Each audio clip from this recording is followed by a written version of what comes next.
Welcome to Penrose Learning, where we make understanding easy. You begin by positioning the palm for clear capture. Make sure lighting is even and the hand is flat.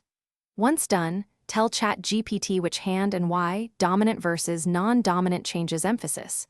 You then upload or describe the photo, noting thumb position and finger spacing. This gives initial context. Finally, instruct the model to focus on the major elements: life, heart, head, fate lines, and prominent mounts, so you can move into line-by-line interpretation. You now go line by line. Describe the lifeline for depth and breaks, explain the headline for logic style, and outline the heart line for emotional tone.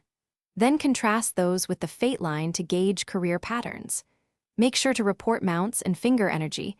A prominent mount of Jupiter versus a flat one changes advice.